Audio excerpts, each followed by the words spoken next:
Imaginez la scène. Une soirée entre amis. Tout le monde rit, on discute, l'ambiance est agréable. Puis quelqu'un fait une petite remarque. Rien de bien méchant. Mais soudain, le ton change. Et quelques minutes plus tard, une simple remarque est devenue une dispute. Comment une situation aussi banale peut-elle dégénérer aussi rapidement? L'alcool? Oui, en partie. Mais il y a parfois un autre personnage assis à la table, l'ego. Et lorsque l'alcool commence à diminuer nos inhibitions et notre jugement, l'ego peut prendre beaucoup plus de place. Il faut d'abord préciser quelque chose. Toutes les personnes qui consomment de l'alcool ne deviennent évidemment pas agressives.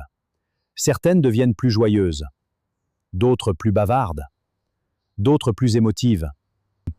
Mais l'alcool peut réduire notre capacité à réfléchir avant de réagir. Et c'est là que certaines blessures de l'ego peuvent devenir beaucoup plus visibles.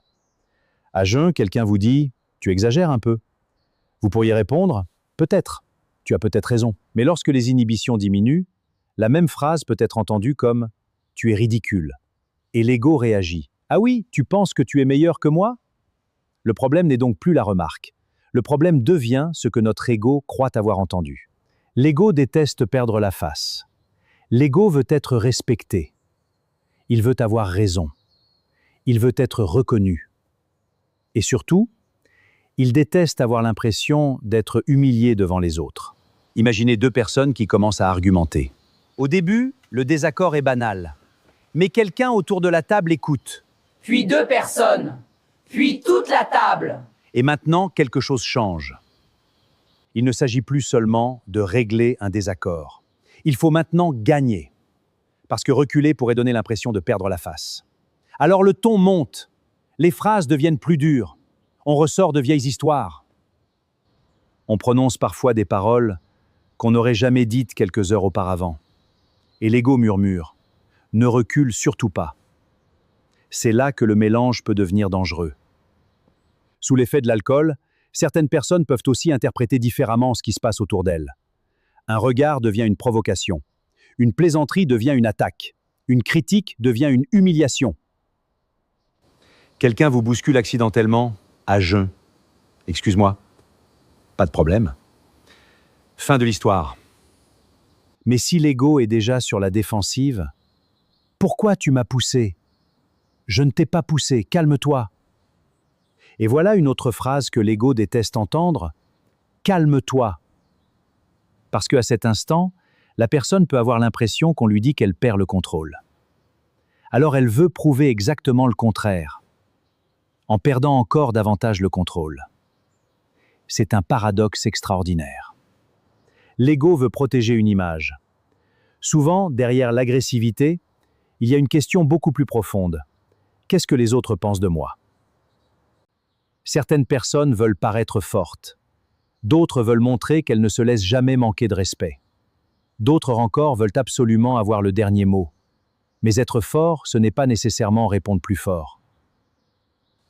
Parfois, la personne la plus solide dans une pièce est celle qui est capable de dire « ça ne vaut pas la peine » ou simplement « on en reparlera demain ». Parce qu'elle n'a pas besoin de gagner la bataille devant tout le monde. Elle n'a pas besoin de prouver sa valeur. Elle connaît sa valeur. Et ça, l'ego a parfois beaucoup de difficultés à comprendre. Et puis arrive le lendemain. La soirée est terminée. L'émotion est retombée. Et parfois on repense à ce qui s'est passé. Pourquoi ai-je dit ça? Pourquoi ai-je réagi aussi fortement? Pourquoi cette petite remarque m'a-t-elle autant dérangé? Et cette dernière question est probablement la plus importante. Parce qu'elle permet de regarder derrière la colère. Peut-être que cette remarque touchait une insécurité. Peut-être qu'elle réveillait une vieille blessure. Peut-être qu'on avait peur d'être ridiculisé. Peut-être qu'on voulait simplement avoir raison. Et peut-être que l'alcool n'a pas créé cette blessure. Il a simplement diminué certains des freins qui la retenaient.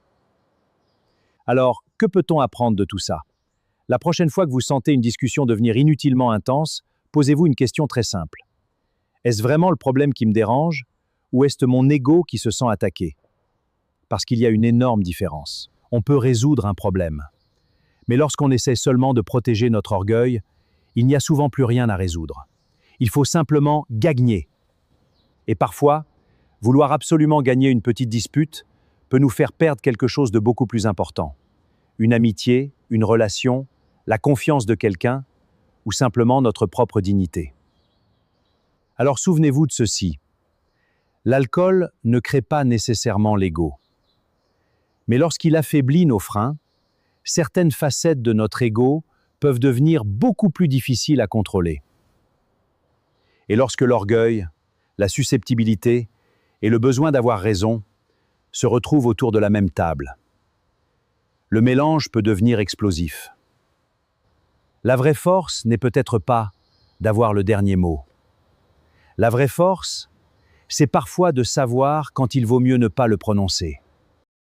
Merci d'avoir regardé cette vidéo. Si ce message vous a fait réfléchir, aimez, commentez et partagez cette vidéo.